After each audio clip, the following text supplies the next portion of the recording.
Queria agradecer primeiro o convite do Lucas, no Grupo Guaí, né?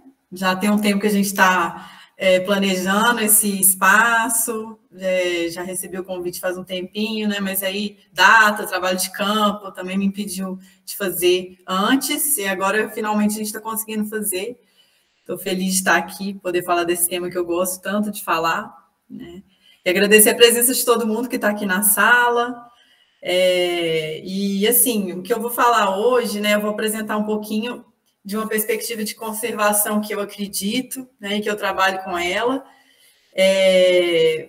Primeiramente, vou começar falando um pouquinho da teoria, né? Que gira em torno da etnoconservação, e depois eu vou dar uns exemplos de como que a gente pode trabalhar junto com povos e comunidades tradicionais para a gente poder fazer a conservação da natureza, né? Para que eles sejam aliados, né? Que a gente trabalhe junto, sejam nossos parceiros de pesquisa, para que a gente possa trabalhar em cima da conservação da natureza. Bom, gente, então vou começar aqui a falar um pouquinho sobre etnoconservação. Eu sou bióloga, né? Eu sou etnobotânica, eu tenho mestrado em ecologia, doutorado em botânica, só que eu trabalho com povos e comunidades tradicionais desde o início do meu mestrado, que eu comecei em 2011, né? Então, tem 11 anos aí de caminhada junto de trabalhos com povos e comunidades tradicionais. Eu, dentro da biologia, dentro do meu curso, assim, eu caminhei um pouco para as áreas de ecologia, primeiramente trabalhando mais com ecologia pura mesmo, né? Sem ter esse contato de pessoas.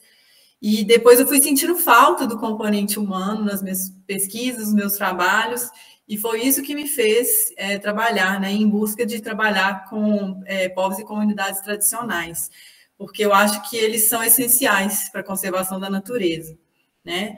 Então, aí eu comecei com o mestrado, meu doutorado também foi com povos e comunidades tradicionais. Eu fiz o mestrado e o doutorado lá na Rural de Pernambuco. E aí, ao longo da minha formação, depois do doutorado, tem 5 anos, quase 6 anos que eu defendi o doutorado, eu continuo trabalhando com povos e comunidades tradicionais.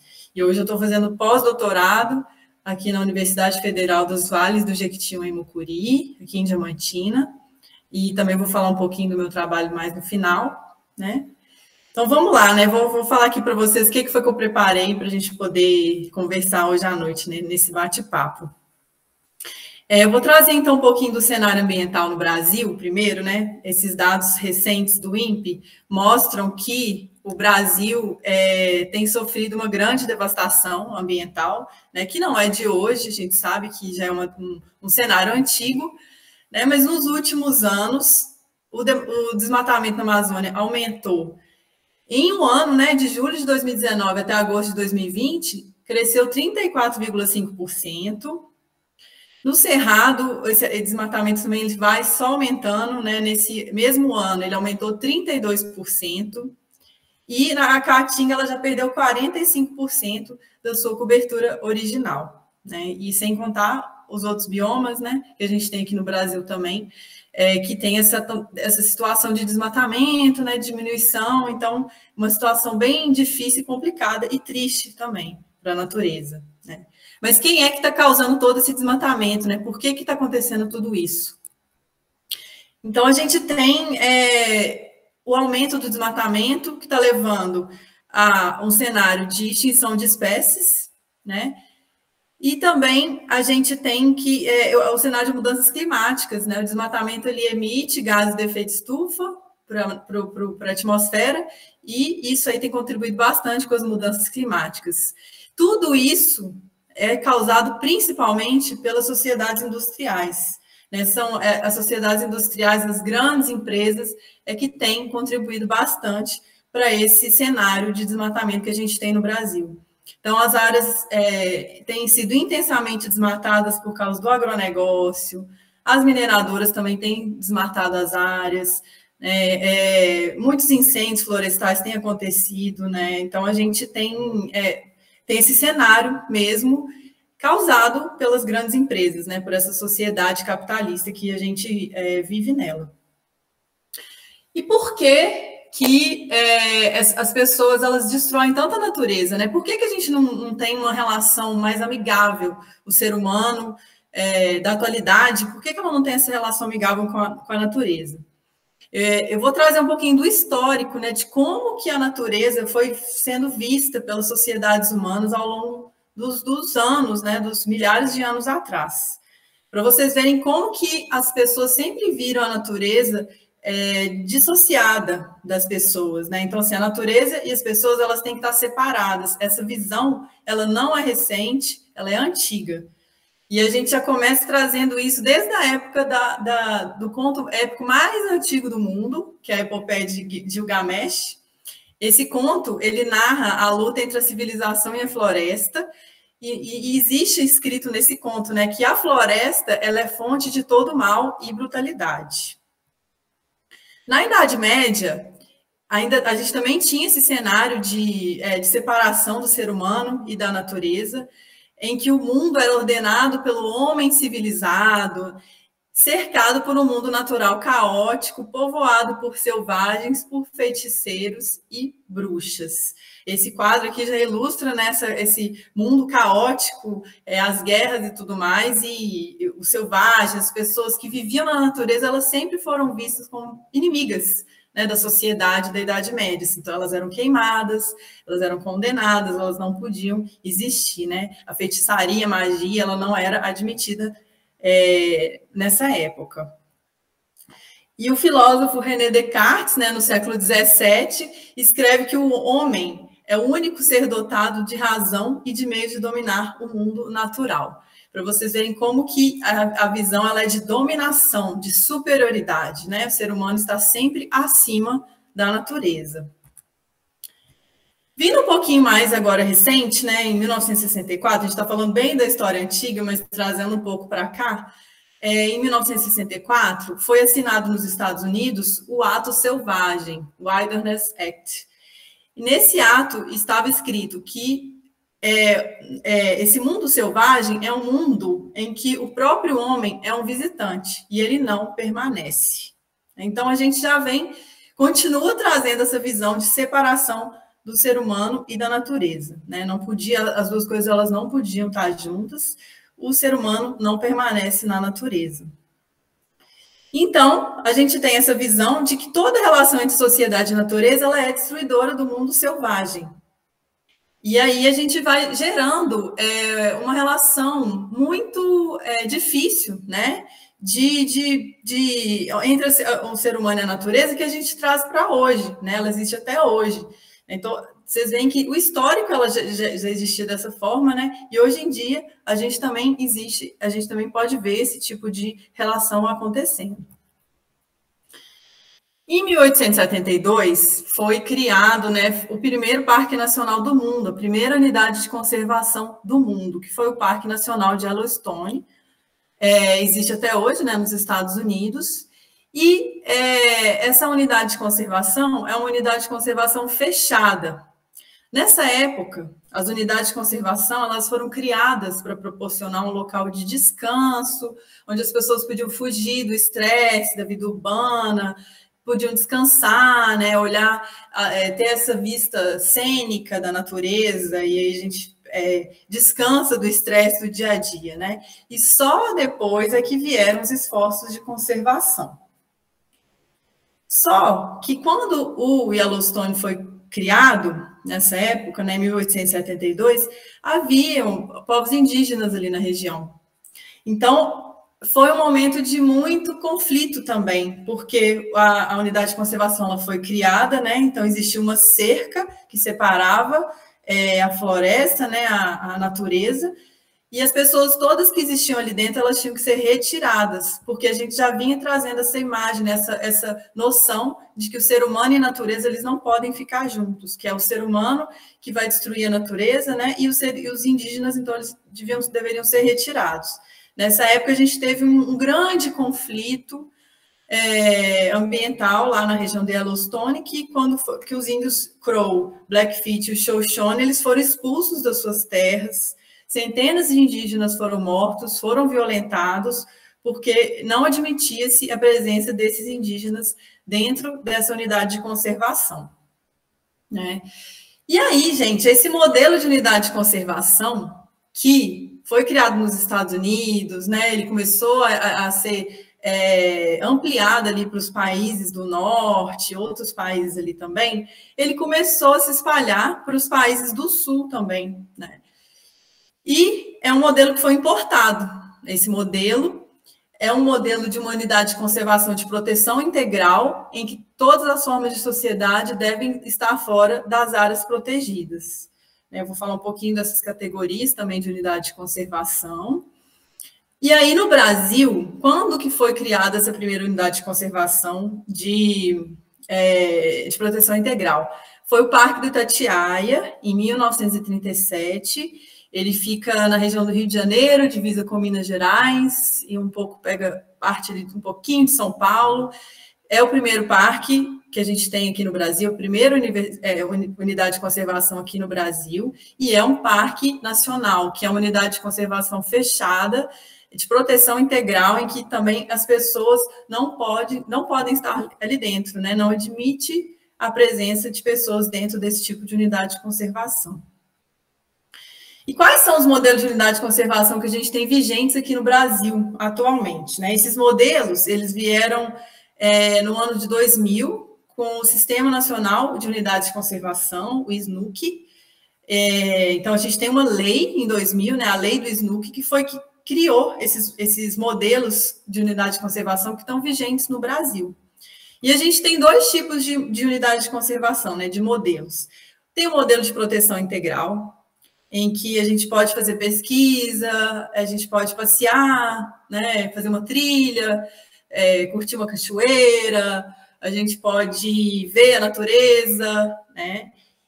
Só que as pessoas que estavam ali, elas não podem ficar ali dentro, né? Não admite-se a presença de pessoas dentro dessas unidades de proteção integral.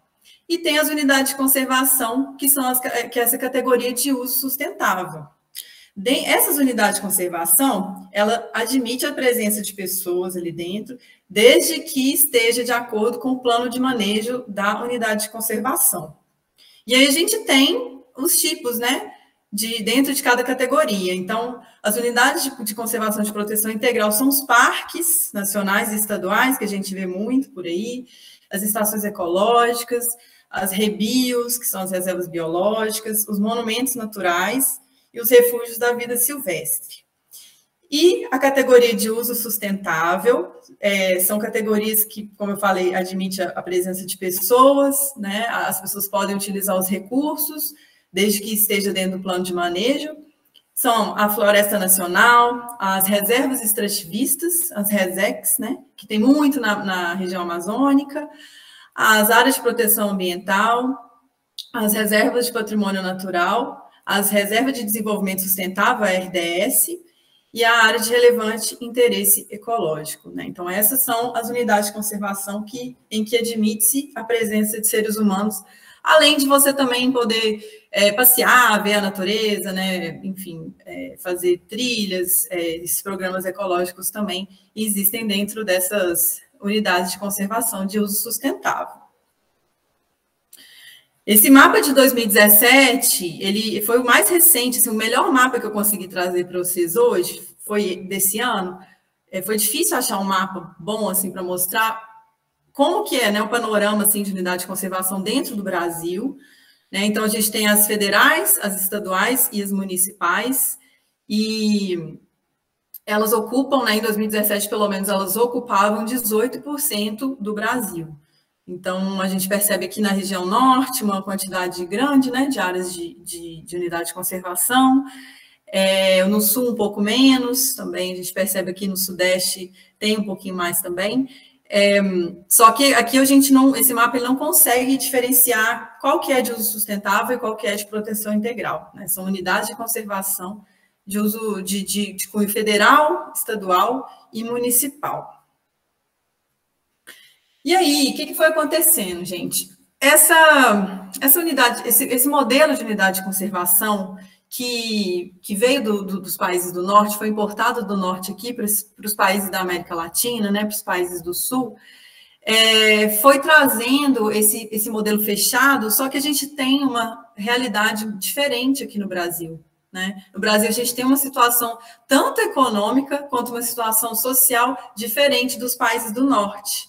Por quê? Os países do norte são países frios. A gente tem muita unidade de conservação em florestas de neve, né? Florestas em que não tem tantas pessoas que vivem dentro ali, que utilizam a natureza.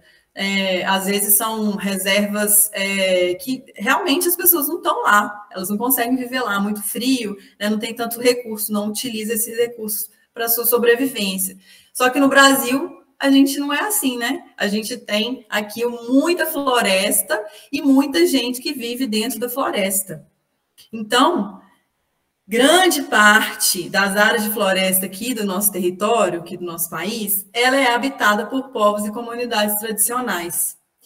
E são essas pessoas precisam dos recursos que estão ali na floresta para poder sobreviver, para poder comer, para poder construir as suas casas, construir suas ferramentas, para poder fazer os seus artesanatos, para poder gerar renda para elas. Né? Então, todos esses recursos da floresta, eles são utilizados por essas pessoas para garantir essa sobrevivência, né, dessas pessoas.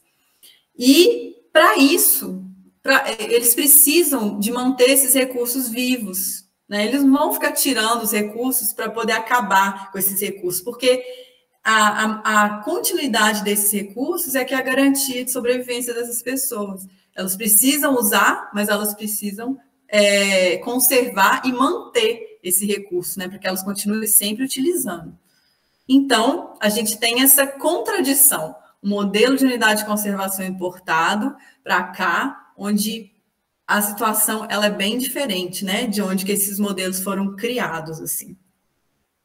E aí, o que vai acontecendo, né, quando a gente vai trazendo esse modelo fechado, um modelo que não admite que as pessoas vivam dentro da floresta e utilizem os recursos da natureza, né, como o modelo de proteção integral, como acontece nesse tipo de modelo, a gente tem um monte de consequência desastrosa, né, tanto para as pessoas quanto para a natureza.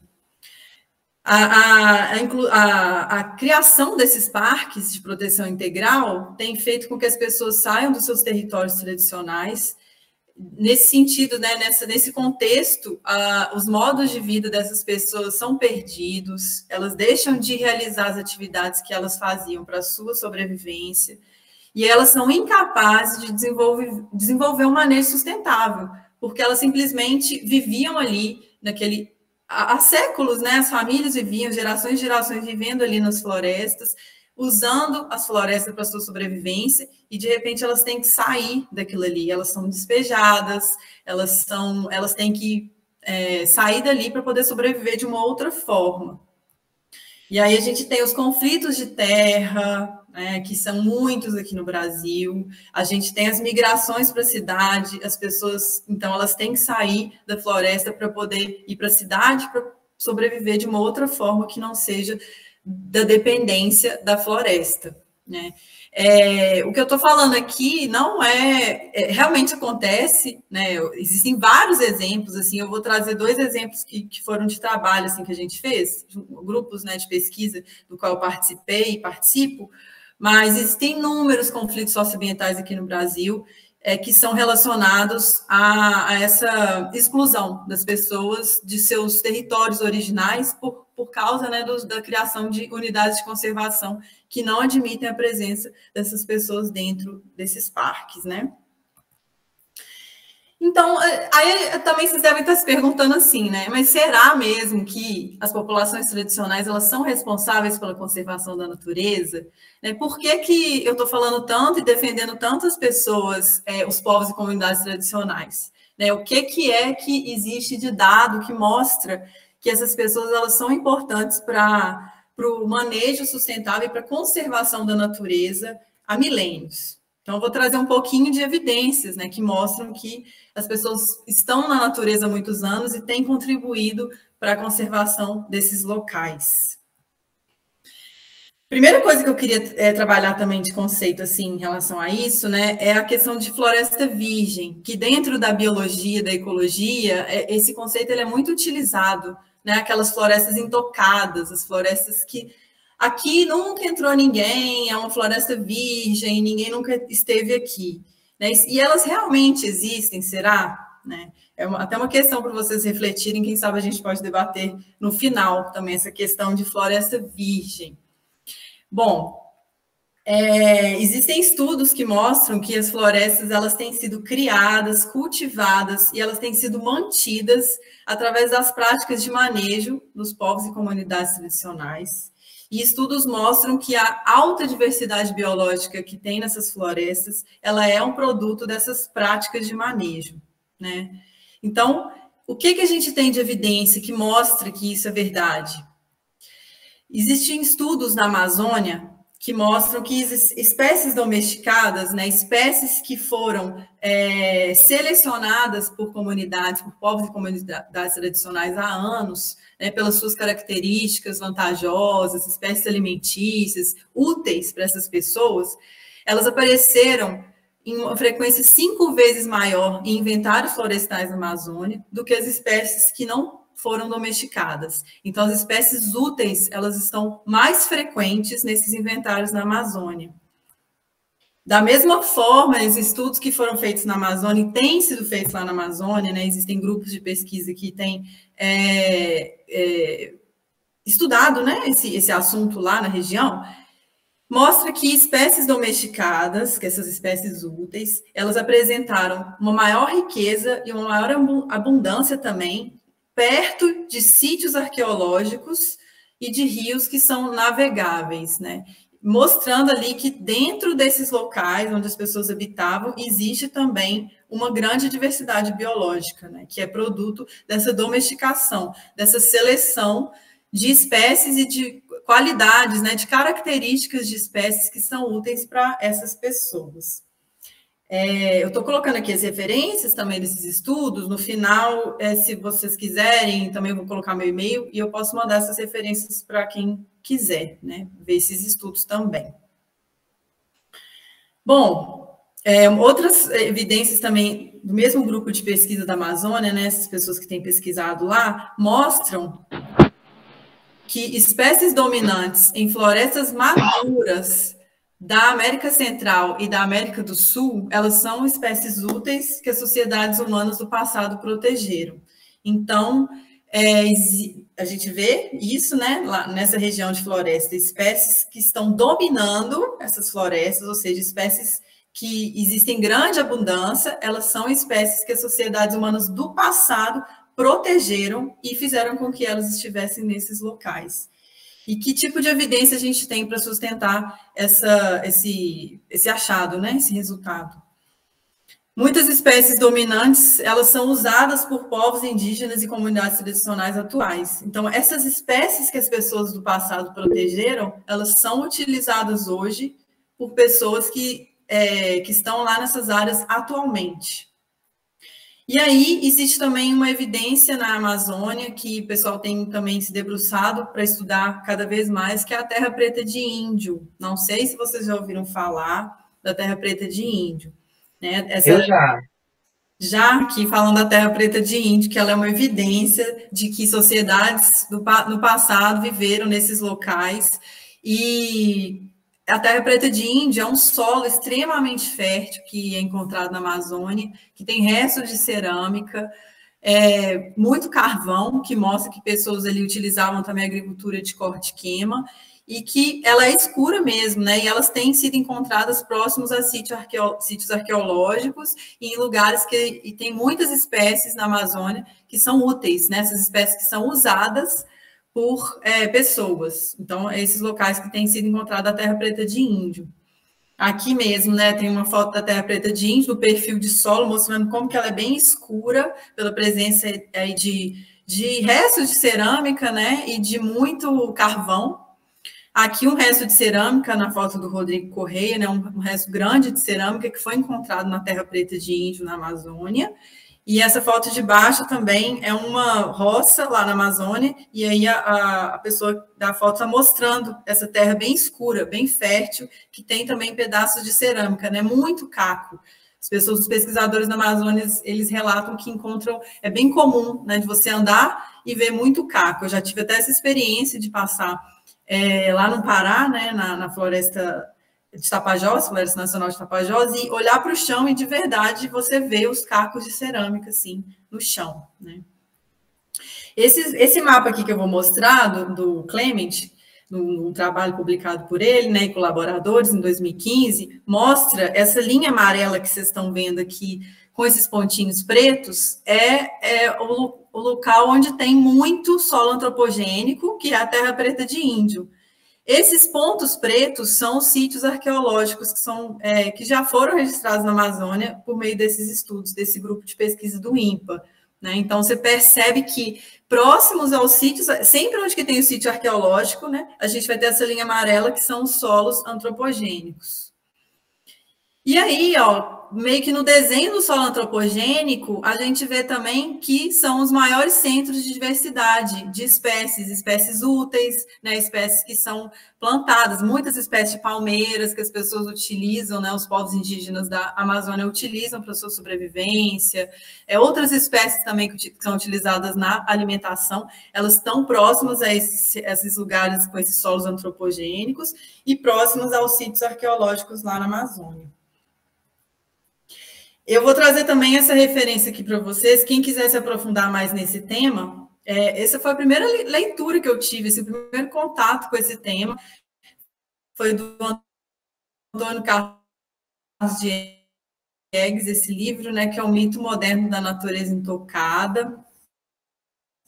Nesse livro, Diegues e outros pesquisadores falam bastante sobre essa questão que a gente tem de que a natureza preservada ela tem que ser uma natureza intocada, né? Que a gente ouve na televisão, você nunca, muita gente, né, acha que não tem gente ali dentro, que não tem pessoas e por isso que ela é tão preservada assim. Então, os estudos que eu trouxe agora, né, acabei de falar, mostram então que pessoas estão ali dentro, lógico, nesses locais. Eu recomendo bastante esse livro para quem quiser ler e para quem quiser conhecer mais sobre esse tema que eu estou falando, né? E aí, gente, o Diegues, ele vem trabalhar um pouco também essa questão das etnociências, né? As etnociências, que são as ciências, né? A ciência que estuda a relação das pessoas com os recursos naturais. Então, a gente tem a etnoecologia, a etnobotânica, a etnozoologia, cada etno aí com a sua linha de pesquisa, né? Também conversa muito uma com a outra, né? A própria etnobiologia, que é esse campo de pesquisa que tem crescido muito, é uma ciência que não é tão antiga, é uma ciência recente. A gente ainda está assim, estudando bastante para a gente poder fazer com que essa ciência cresça cada vez mais. E aí os etnocientistas estudam como que os povos e comunidades tradicionais percebem e interagem com o ambiente que eles vivem, né, com a natureza, com os recursos naturais. E aí agora eu vou trazer para vocês 2 exemplos de trabalhos que eu já tive a satisfação de participar dentro dessas áreas, né, de etnociências, da etnobiologia, e como que a gente pode trabalhar junto com povos e comunidades tradicionais para poder fazer essa conservação da natureza junto com esses parceiros de pesquisa, né? Eu costumo falar que eles são nossos parceiros de pesquisa porque, de fato, eles são. Eu também acho que eles são muito, né, importantes para essa forma de conservação da natureza, né? E aí, o primeiro exemplo que eu trago são as pesquisas que nós fizemos na Floresta Nacional do Araripe, e na área de proteção ambiental do Araripe, lá no Nordeste do Brasil. Isso aí, essas pesquisas, elas foram feitas quando eu fiz o meu mestrado, já tem um tempinho, foi de 2011 a 2013, e a gente tinha um grupo de pesquisa do nosso laboratório que ia fazer lá, né, os trabalhos juntos, assim, a gente formou esse grande grupo de mestrandos, de doutorandos, graduandos também, né, que estavam fazendo seus TCCs, para poder fazer pesquisa lá na Chapada do Araripe. Então, essas 2 unidades de conservação, tanto a Flona quanto a APA do Araripe, elas são unidades de conservação de uso sustentável. Então, elas admitem ali dentro e que admite o uso da natureza por essas pessoas.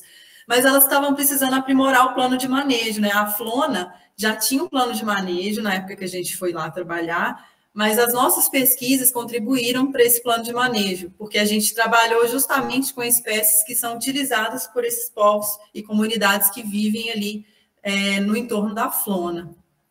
Então, onde que é essa área, né? Onde que ela está localizada? Ela está localizada ali na divisa de Pernambuco, Piauí e Ceará. A APA é uma região, é uma unidade de conservação bem maior do que a Flona, né? A APA de verde claro e a Flona que a gente pode ver de verde escuro. E ao redor aqui da Flona, nessa área verde escura, ao redor dela, vivem muitas comunidades que utilizam os recursos aqui de dentro dessa área, né? E aí, lá dentro, a gente tinha várias fitofisionomias diferentes, a gente contava floresta estacional, cerrado, por incrível que pareça, né? A gente tem um encrave de cerrado aqui nessa região do Brasil, que a gente acha que cerrado está aqui mais em Minas, né? São Paulo. Não, a gente tem um cerrado lá gigantesco.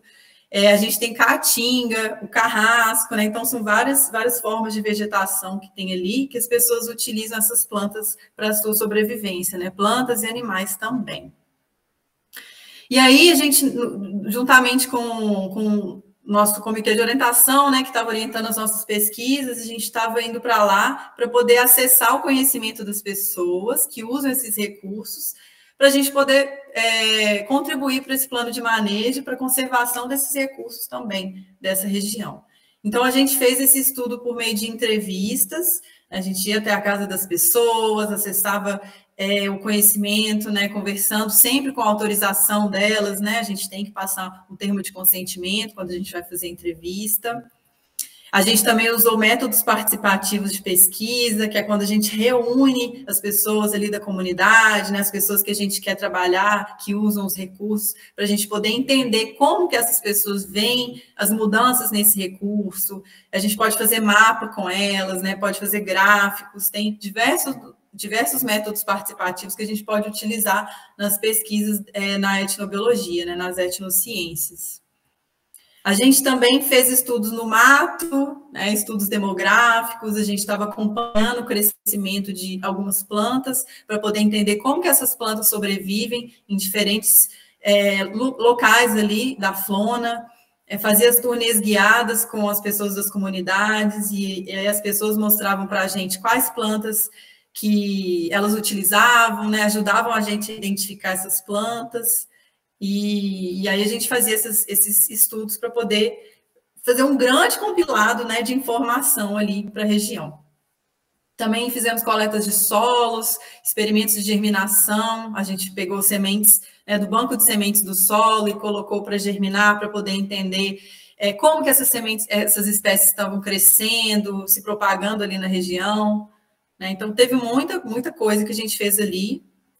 E como é que a gente fez para devolver esse conhecimento para a comunidade, né? Que sempre que a gente acessa o conhecimento das pessoas, a gente tem que devolver. A gente precisa apresentar os resultados nas nossas pesquisas. Então, a gente fez uma cartilha, que se chama Saberes Locais sobre a Floresta Nacional do Araripe, Conhecendo para Conservar. Essa cartilha, todos nós do laboratório contribuímos para a redação desse material. Então, a gente fez também, onde a gente relatou as espécies úteis, quais são as boas práticas de uso para a floresta, né, como é que a gente pode conservar essas espécies. E aí a gente convidou as pessoas das comunidades para poder ir lá num evento, né, que a gente estava fazendo para apresentar a cartilha e trabalhar em cima dessa cartilha. Então, a gente fez uma exposição de fotografia, a gente conversou sobre o conteúdo da cartilha, porque a cartilha a gente acha que não é só distribuir a cartilha, né? A gente precisa trabalhar esse conteúdo também, ouvir as pessoas também falando, né? O que elas acham que a gente está fazendo, como é que foi esse processo para elas também. A gente trabalhou o conteúdo da cartilha na escola, nas escolas da comunidade, então ia nas escolas, trabalhava o conteúdo de conservação, né, dessas espécies também com os estudantes. Trabalhar com criança, com adolescente é bem importante, né? Porque são eles também que vão continuar esse uso, né, da natureza, vão continuar ali na comunidade, ou não, né? Muitos saem, mas assim, a grande maioria fica, e também vê os pais, avós usando os recursos, e aí precisa entender um pouco mais, né? Querem e gostam de entender um pouco mais desse uso. Então, a gente fez esse trabalho nas escolas. E aí a gente apresentou os resultados para o ICMBio.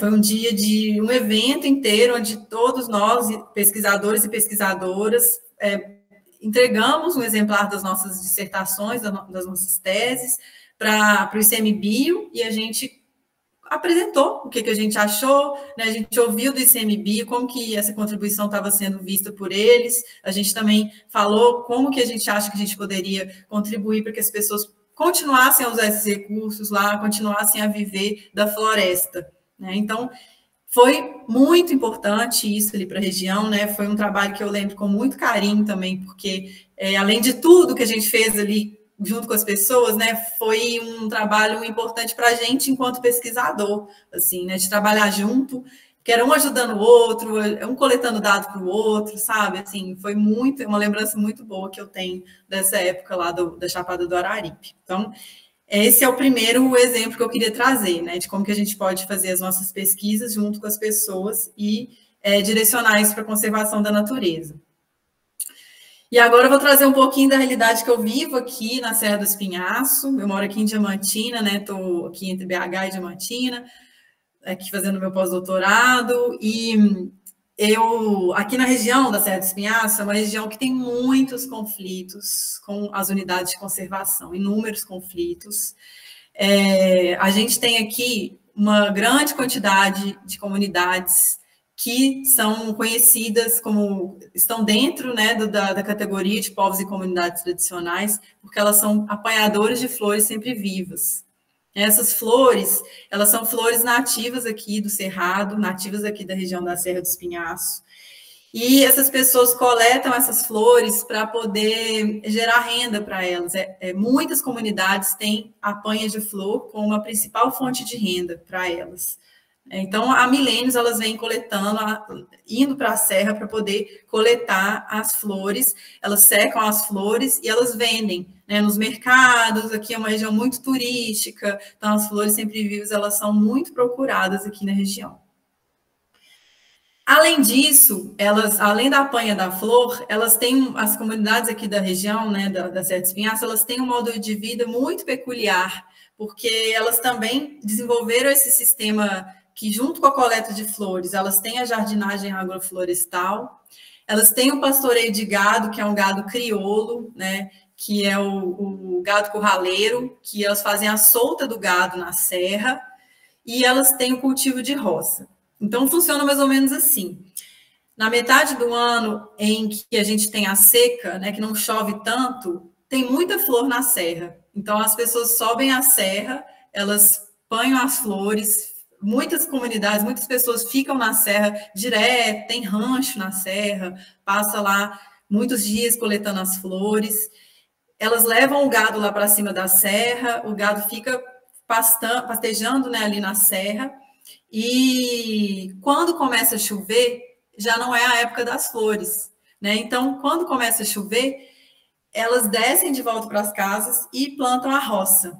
E aí elas plantam a roça justamente na época da chuva, para poder aproveitar a água da chuva e para poder cultivar o alimento. E esses alimentos, eles são alimentos crioulos, né? Variedades selvagens, que não passaram por...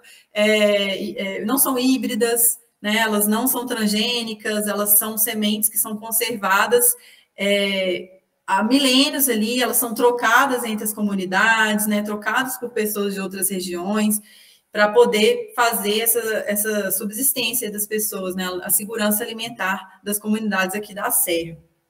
Mas existe um conflito muito grande aqui na região, porque o elemento principal que as pessoas utilizam para o manejo, tanto da apanha da flor quanto da roça, é o fogo, né? O fogo é um elemento muito importante. Elas usam fogo para poder manejar o capim, elas queimam o capim na serra para poder... O capim, às vezes, ele impede com que as flores, né, cresçam e se propaguem na serra. Então, é uma forma de manejo que elas utilizam ali na serra, né, para as flores poderem crescer, o capim não tomar conta. E é um fogo que é usado de forma controlada, é um manejo ancestral, um manejo antigo, que vai gerando, passando, né, de geração por geração, sendo ensinado, e ele é um fogo, é um elemento muito importante. E a roça, a gente tem também a roça de toco, que é uma agricultura de corte-queima, também usa o fogo para poder fazer essas roças, né? Então, aqui, Umas imagens lindas, né? Essas são as flores aqui da serra, algumas delas, né? Que são coletadas pelas comunidades. Algumas comunidades também, elas são quilombolas, elas já são certificadas como comunidades quilombolas, mas infelizmente elas não têm ainda o registro, né? A delimitação do território dela, a demarcação, né? Então é uma luta também para fazer essa demarcação desse território, justamente porque a não demarcação, ela vai fazer com que pessoas cheguem nesses territórios, mineradoras, né, e as unidades de conservação, elas vão cada vez mais tomando conta aqui da Serra do Espinhaço. E as unidades de conservação que a gente tem aqui são unidades de conservação de proteção integral, que não permite que essas pessoas vivam dentro e, principalmente, né, utilizem o recurso da serra.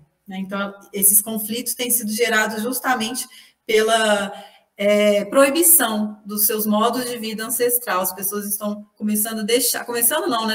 Já deixaram, muitas já deixaram de fazer a apanha das flores, porque estão sendo proibidas de fazer isso pelas unidades de conservação. Aqui tem um exemplo, né, do que eu estou falando.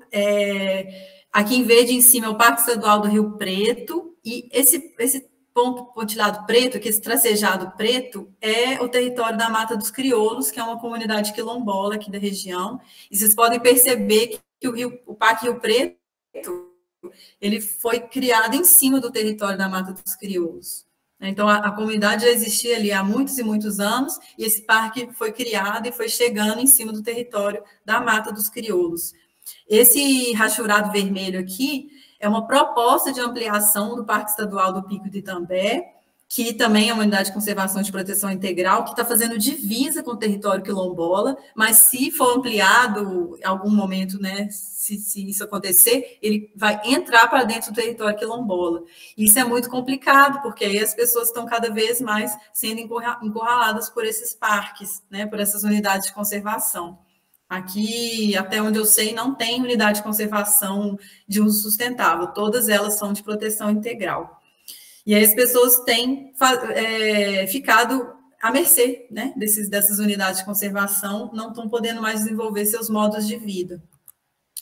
E aí a gente veio com um projeto, esse projeto ele começou em 2016 para 2017, com o fundo do edital universal do CNPq, que visa justamente entender como que o manejo dessas pessoas, né, na apanha da flor, ele está sendo... Quais são os efeitos do manejo para o crescimento de uma espécie de sempre viva, que é a Comanthera elegans, né?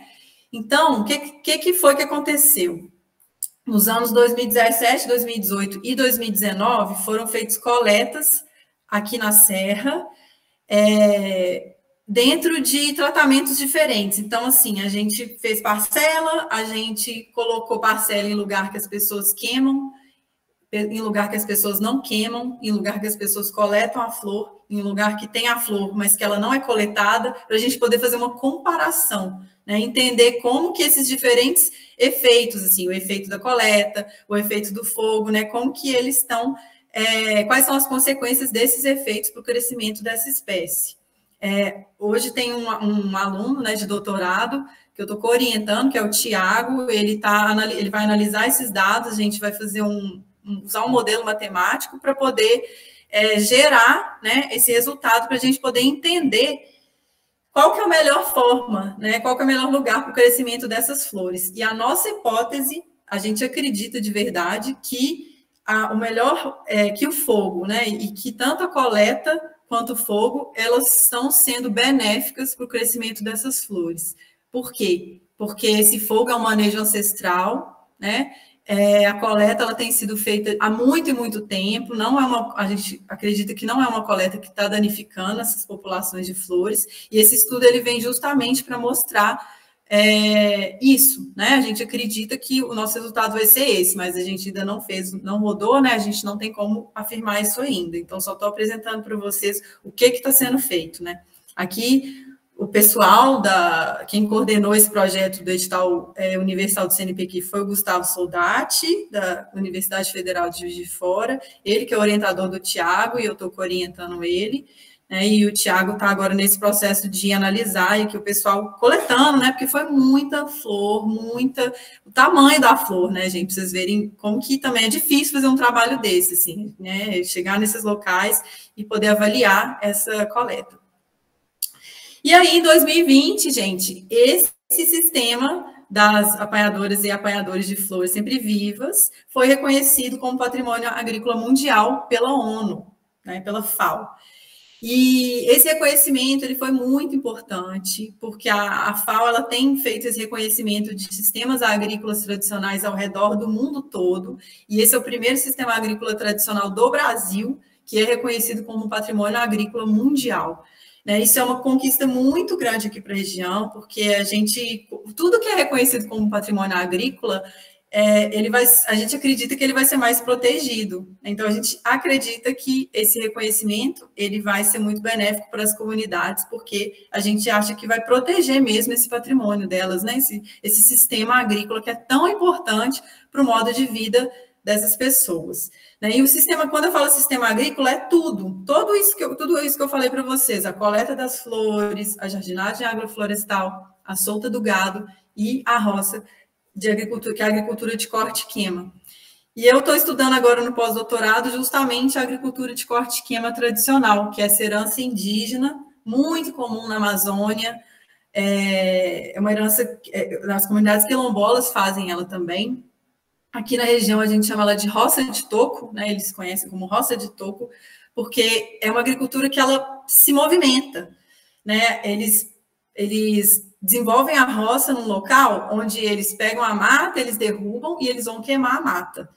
Nesse local que eles queimam, né, esse fogo, do mesmo jeito que eles colocam o fogo na serra para a apanha da flor, ele é um fogo que é feito de forma controlada, com muito cuidado, em uma área pequena, né, não tem nada a ver com o fogo que é colocado pelos fazendeiros, grandes latifundiários, né, pelas empresas aí do agronegócio, né, não tem nada a ver com isso.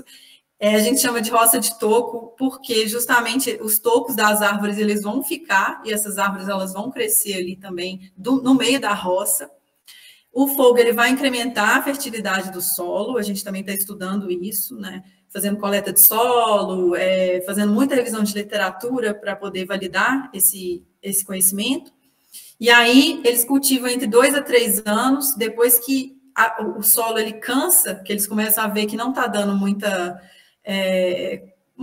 produção, né, de milho, feijão, a banana já não está crescendo tanto, eles vão deixar essa terra descansar. E eles deixam essa terra descansar por anos, essa terra vai virar mata de novo, né, cresce a mata, e aí eles vão para um outro lugar, ali mesmo da propriedade deles, e vão fazendo a roça. Então, é uma roça itinerante, né, uma roça que anda. Aqui os diferentes estágios da roça de toco, né? A foto A é justamente um pouco depois de ter queimado, né? Você vê que tem as matas perto, aqui sempre perto da roça vai ter mata. Aqui também, essas fotos fui eu que tirei na comunidade que eu estou trabalhando, na Mata dos Crioulos. E a gente também vê aqui que tem roça, mas tem a mata. Eles sempre deixam essa mata crescer. Quando cansa, né? Vão lá e deixa a mata crescer. E é isso que gera segurança alimentar dessas pessoas, né? Aqui eu tenho uma comunidade que eu trabalho que eles plantam tudo que eles consomem, assim, eles não dependem quase nada do mercado. É bem emocionante, assim, de ver, porque a gente não tá acostumado com isso, né? Então, eles compram o quê? Sal e óleo. O resto, arroz, feijão, os ovos, né, a salada, tudo, são eles que produzem na terra deles, né, na propriedade deles, assim.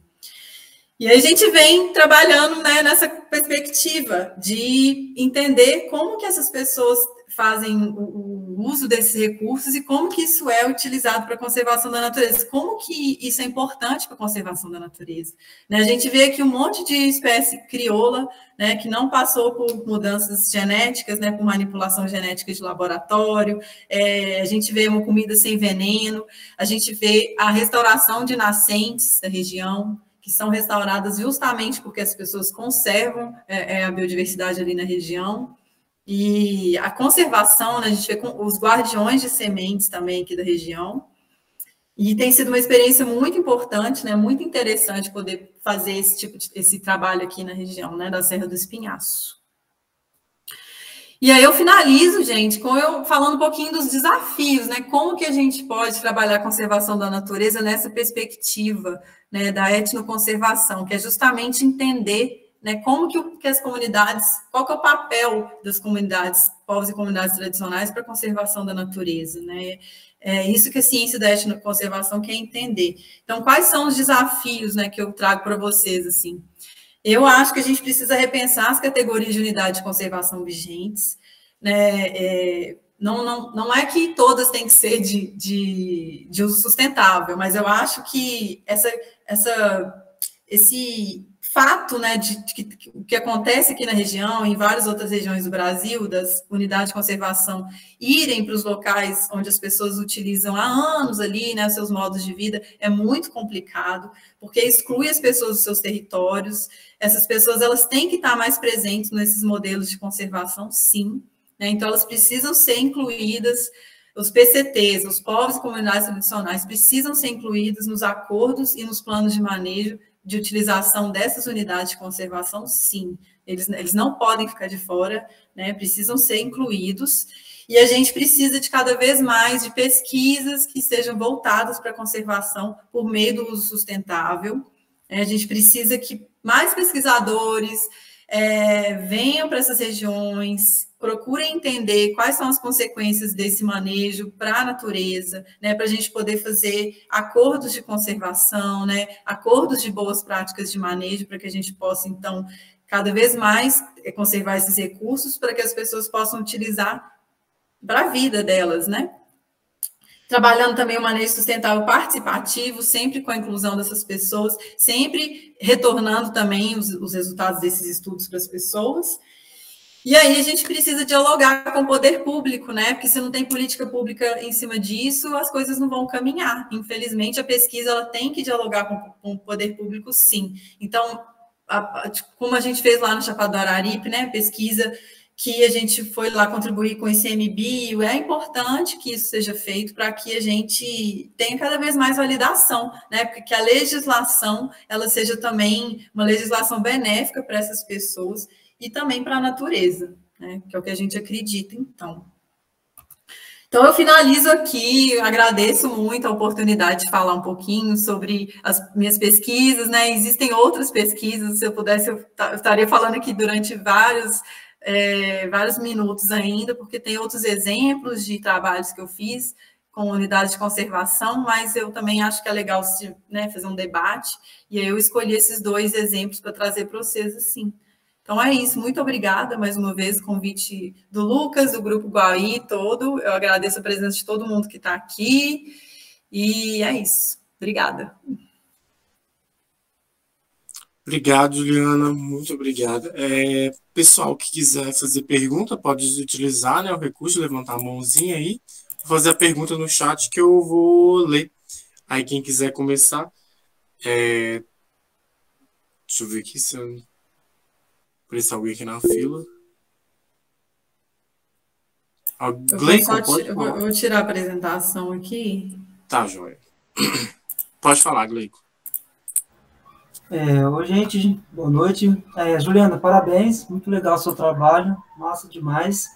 E só queria deixar um comentário em relação àquela questão, rapidinho, das imagens, que é a questão de mudar de plataforma, que para mim foi bom, por exemplo, hoje eu cheguei atrasado, mas eu consegui entrar. Infelizmente, né, outras pessoas que não estão inscritas acabam entrando, mas se tiver essa flexibilidade, pelo menos para mim, no sentido assim, para quem está inscrito, eu acho que é válido, porque, como eu disse da outra vez, eu estou num fuso horário diferente e às vezes meu horário não bate. Enfim, só queria aproveitar e deixar esse comentário, né? Que realmente é infeliz as pessoas que fazem isso, mas enfim. Juliana, eu não trabalho diretamente com a questão com essas pessoas assim que trabalham, né, na lavoura cabocla, essas pessoas que têm essa vida mais tradicional, né, até enraizado na questão indígena. Mas eu trabalho com populações ribeirinhas, né, aqui no Amazonas, e uma grande paixão minha, desde lá de Minas, foi trabalhar com agricultura familiar. E uma coisa que eu ouço, assim, que eu estava até comentando aqui, que dá muita polêmica, assim, é essa questão do fogo, porque tem gente que diz que não, e principalmente na Amazônia, os solos são pobres e o povo não pode colocar fogo. Aí tem gente que está trazendo uma outra vertente, mostrando que sim, vocês têm que continuar com a tradição de vocês, mas retira o fogo, porque vai melhorar a produção de vocês. Então, é uma dúvida que eu tenho, e você que já está aí, né, super craque no assunto, o que você tem para falar sobre essa controvérsia em relação do tipo de solo, usa, não usa fogo, ou o que é mito, o que é realidade, enfim, dentro do seu contexto, por favor. É Gleicon, né? Ô, Gleicon, assim, ó, obrigado pela sua pergunta. O tema do fogo, eu estou estudando ele desde janeiro desse ano, que foi quando eu comecei o pós-doutorado, né? Então, ele está sendo novo para mim também, mas é um tema muito interessante, assim, eu estou lendo muita coisa, porque eu estou vendo que a agricultura de corte-queima tradicional, ela é feita em vários lugares do mundo, não é só aqui no Brasil, não. Aqui no Brasil, ela é bem comum na Amazônia, porque lá é uma herança indígena mesmo, né? Os indígenas utilizavam o fogo para poder fazer a agricultura deles, as roças, e o Dalhousie mesmo, ele estudou bastante a roça de agricultura de corte-queima dos caiapós, ele tem muito trabalho sobre isso, se você quiser ler também. E no mundo todo tem, assim, você começa a ler, fazer esse apanhado, essa literatura mundial, e você vê que ela é comum, assim.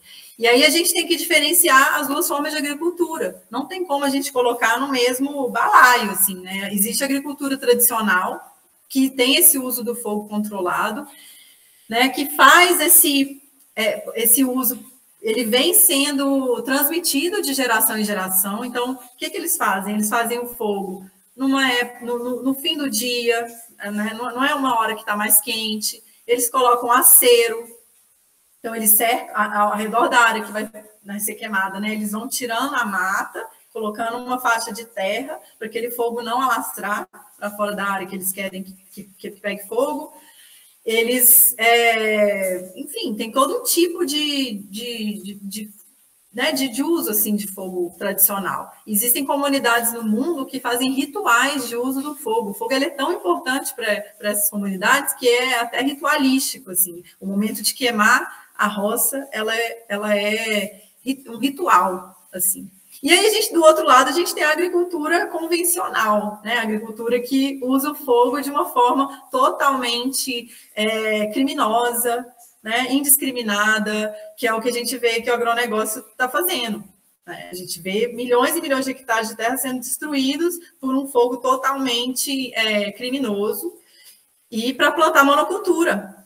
Não é para plantar comida diversa que a gente tem aqui nas comunidades, né, sem veneno, comida no prato, elas estão querendo matar a fome delas, as comunidades aqui. Né? E o agronegócio não, é fogo para botar soja, para botar, né, enfim, gado. Então, assim, acho que a gente tem que separar essas duas formas, assim, fogo tradicional, né, da agricultura tradicional, que é a que a gente estuda aqui, e o fogo da agricultura convencional, assim. Não sei se eu respondi a sua pergunta.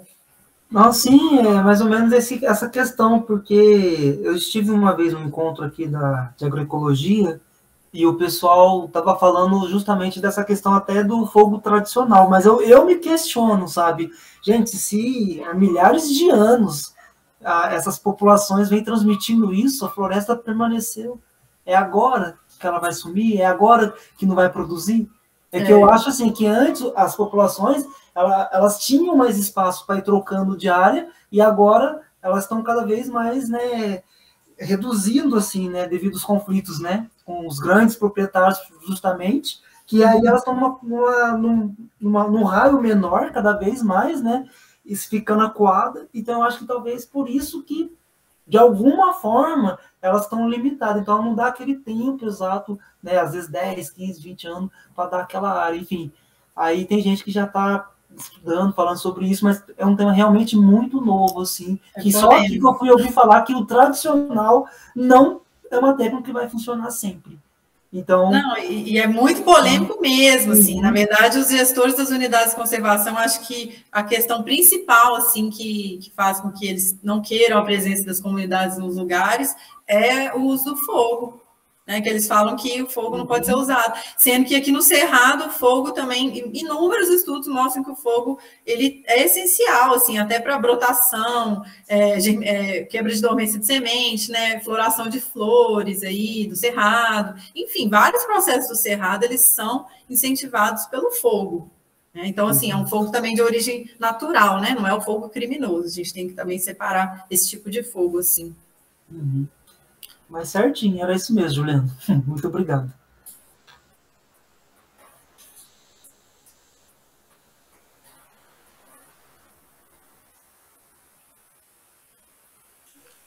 A Leila comentou ali no comentário sobre a utilização do fogo. Acho que, deixa eu ver aqui. É que essas comunidades tradicionais só utilizam fogo de vez em quando, não sempre, né? Não sei se uma dúvida, não exatamente uma dúvida, né? É que com relação a todas essas unidades de conservação, acho que a gente vê que o maior problema não é um estudo realmente profundo com relação à existência dessas comunidades, nessas unidades, por parte de quem vai estar determinando a criação delas, né? Ou se isso não é bem assim que acontece. Como é que é, Lucas? Você repete para mim? Quando há essa criação dessas unidades de conservação, né? Há esse estudo de se essas comunidades têm esse impacto ou simplesmente não há esse estudo e simplesmente quando determina que vai se tornar uma unidade de conservação, essas comunidades como não podem, né, lá, são retiradas, assim. Olha, geralmente os planos de manejo dos parques, das unidades de conservação de proteção integral, até mesmo de uso sustentável, né? Elas são criadas, primeiramente, os planos de manejo, depois é que eles, no caso de unidade de conservação de uso sustentável, que elas vão procurar pesquisas e também esse conhecimento das pessoas que vivem ali dentro para poder incluir no plano de manejo. Então, elas são simplesmente criadas, justamente por conta dessa visão de querer proteger a natureza. Então, assim, o ser humano ele tem isso, como eu trouxe o histórico, né? Eu vim falando sobre como que a visão de natureza ela sempre foi vista é um separatismo, assim, né? O ser humano não pode estar dentro da natureza. Então é isso, o parque ele é feito para cercar. Vamos colocar uma cerca, porque se tiver cercado, a pessoa não chega lá dentro e não vai destruir. Só que isso foi gerando essa consequência ruim para as comunidades, né? Porque as comunidades não são essas pessoas que estão destruindo, pelo menos é o que eu estou tentando trazer aqui, as evidências, os estudos que mostram que a diversidade biológica está sendo cada vez mais conservada, né? Por essas pessoas. Então, o que eu trago é isso. Eu acho que as unidades de conservação elas têm sim que fazer o plano de manejo, incluindo as populações tradicionais nesse plano de manejo, precisa ouvir as pessoas ali de dentro, né? Seria muito interessante que isso acontecesse aqui no Brasil, assim. Infelizmente, não estamos com esse cenário, né? Não, porque tem as áreas, né, que são aquelas áreas que já são determinadas para indígenas, né, que estão ali, que já vivem. Essas áreas, elas entram em algum tipo de... Acho que eu esqueci a sigla, né? Como se fosse uma unidade, mas não... As reservas indígenas, né? Que eu acho que você está falando. Isso. Tem reservas indígenas, porque aí reserva indígena é o território indígena demarcado. Então, ela não entra como unidade de conservação, porque ela não está dentro dessa lei do Sistema Nacional de Unidade de Conservação. É uma terra indígena que tem que ser protegida, que as pessoas precisam daquela terra ali para sobreviver, então elas são criadas justamente por isso, né? Porque elas abrangem, elas englobam povos indígenas ali dentro, né? E os povos indígenas eles são protegidos por lei, né? As comunidades quilombolas também. O que acontece é que a lei quase nunca ela é respeitada, né? A gente também tem esse problema aqui no Brasil, assim, uma legislação que ela precisa ser mais bem respeitada mesmo, assim, sabe? Pelos gestores, né? Das unidades de conservação, enfim. Leila, pode falar. Oi, Juliana, você está me ouvindo? Parabéns, muito bonita a sua apresentação, as fotos maravilhosas, né? Lindíssimo trabalho. Eu fiquei na dúvida aqui, eu não sei, né? Eu quero tirar essa dúvida. Essa questão do plano de manejo da utilização do espaço, né? De uma área de parques, assim, não existe isso, é muito solto, né? Na questão da legislação, foi isso que você esclareceu para a gente? E essa ideia que o parque, né, que nós temos que viver um mundo assim, né? Ali preserva e saiu daquela cerca ali, vale tudo, né? Na realidade, a gente tem que crescer com essa questão, né? Nós somos parte de uma natureza e a natureza tem que ser parte da nossa vida, né? Então, eu acho que muito mais só do que uma unidade de conservação é o que a gente realmente quer, né, de estilo de vida para a sociedade, né? Eu acho que é o grande desafio aí.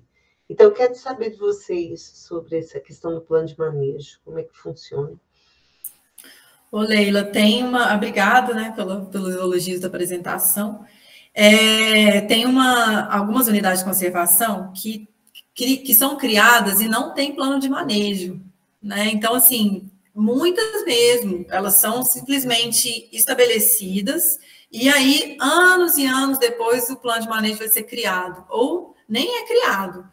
Né? Só para você ter uma ideia, assim, lá na Flona do Araripe, que é uma unidade de conservação de uso sustentável, ela foi criada em 46, né, se eu não me engano, que eu coloquei 46, e o plano de manejo ele veio aparecer em 2004. Né? Então, foram anos e anos sem plano de manejo, aí colocaram um plano de manejo que não ouviu as pessoas, e aí a gente veio com as pesquisas justamente para poder ajudar nesse processo, né? Ajudar nessa questão, porque igual, pessoas estavam indo lá e tiravam leite da janaguba, tinha muito isso, uma espécie que o pessoal tira leite para uso medicinal e vende muito esse leite, então corta a árvore e vai tirando esse leite. Só que aí, com o plano de manejo que foi criado e com as nossas pesquisas, a gente viu que o leite da janaguba ele não pode ser tirado todo dia, toda hora, o tempo todo. Ele precisa ser, enfim, aí começaram a liberar as pessoas, colocaram carteirinha para elas, né? Tipo, vocês têm que vir aqui no máximo 2, 3 vezes na semana, sabe? Porque é isso que a gente precisa fazer também, assim. Então, existe até essa questão da gente falar assim, eu falo muito esse negócio do mito do bom selvagem, que a gente também tem, né, assim, por isso que a gente faz pesquisa junto com as pessoas, porque, claro, elas estão ali, elas estão conservando, só que a gente também tem cenários em que precisa, sim, de pesquisa para poder orientar melhor essas boas práticas de manejo, né, e aí é que vem as nossas pesquisas que visam contribuir para esses planos de manejo, assim. E esse cenário do governo que a gente está tendo ultimamente é que está pior ainda, porque aí né, não são incentivados a criação de plano de manejo, né, as unidades de conservação também não têm sido incentivadas, principalmente aquelas que são de uso sustentável. Então, a gente está tendo essa realidade agora, né? Sim, também difícil. A sensação é que tem tantas demandas, né? Que você não sabe por onde nem apoiar, né? Qual o plano de manejo, né? De você fazer... Principalmente nessa questão do extrativismo, né? É muito, eu acho que é assim, uma lacuna muito grande, né? Que a gente precisa de um estudo realmente multidisciplinar, né? Interdisciplinar, mas tem que estar na agenda. Tem que estar na agenda, tem que estar na agenda, não é que as coisas, né? Não é isso? Tem que ser prioridade, né? Na verdade. Tem que unir forças aí. Muito bonito o seu trabalho, parabéns. Obrigada. Agora, eu realmente vi que muita gente saiu aqui, né? Tô vendo os comentários aqui, o povo saiu. Gente do céu, nem vi nada. Tava aqui apresentando, tava nem vendo. Não, é bom que na pior parte você também não viu conseguir dar um jeito antes de... Ai, gente, que tristeza, né, pessoal? Não, mas nós vamos dar um jeito nisso. Isso é só por enquanto. Isso a gente já estava até. Hoje eu estava até meio esperando. Eu fui muito cauteloso na hora de começar a aceitar o pessoal aqui. É mesmo? Você estava esperando? Já tinha acontecido em outros lugares, em outros momentos? Já tinha. Mas falando nessa parte da agenda, né, que é importante, né, nessa parte toda da conservação, que vem esse assunto, entender que ele está transversal, né, a tudo que a gente tem no governo, em todas as pastas que a gente tem, todos os ministérios, e o que não é feito há muito tempo, né, dele está transversal, e isso ser tratado com prioridade, né? Por isso que a gente tem que ter um ministério só para esses povos, né, também. Eu acho super digno, assim, não tem como, gente. A gente tem um país que é, assim, muito povoado por povos originários. Já foi muito mais, né, assim, a gente já perdeu muita língua, já perdeu muita cultura, enfim, a gente está num processo de resistência muito grande dessas pessoas também, aí, né, nessa situação. Então, infelizmente, a gente não é um cenário muito bom que a gente vem, espero que a gente consiga melhorar, né, agora aí. E que é engraçado de pensar que o modelo que foi criado principalmente falando, né, das unidades de conservação, ele foi criado com base de tentar excluir justamente esses povos dessas áreas para, vamos dizer, limitar, né, e até mesmo que eles fossem não considerados ou até mesmo esquecidos por parte daquela sociedade que via ali como se ela também não fizesse parte daquele entorno, daquele parque que ali foi preservado. Né? Então, acho... Não, e a gente vive uma contradição. Eu mesmo tenho, assim, porque eu sou uma pessoa que adora ir para parque, né, cachoeira, trilha. Aí, como eu estou aqui no Espinhaço, vez ou outra eu entro dentro de um parque, que é o parque que tira o território da comunidade que eu trabalho, né? Aí eu falo, lá vou eu para o parque que tira o território do...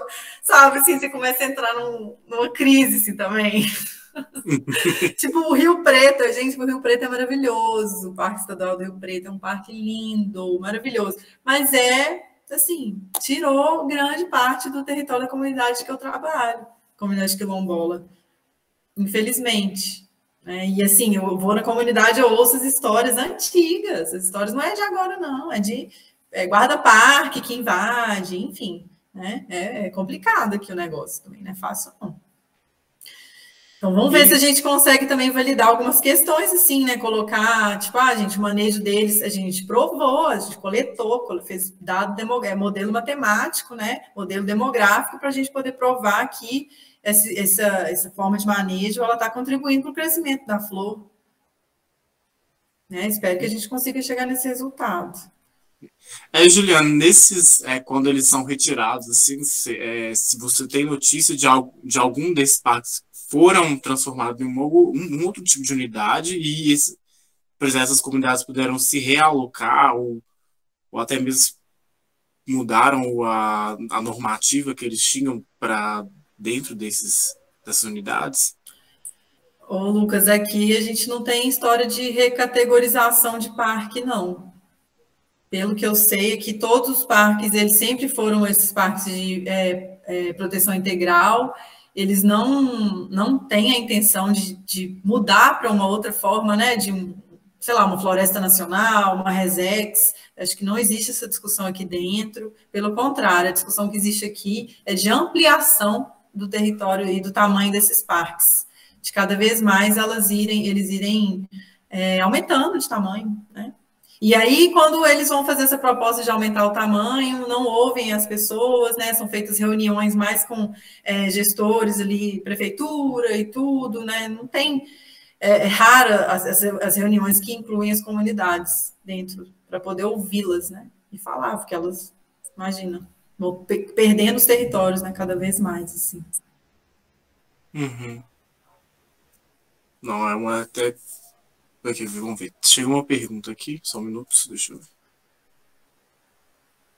Durante os trabalhos de etnobotânica e etnociências, é muito importante que leve em consideração os conhecimentos da comunidade local e que durante os trabalhos a senhora voltou à comunidade para mostrar seu estado de pesquisa.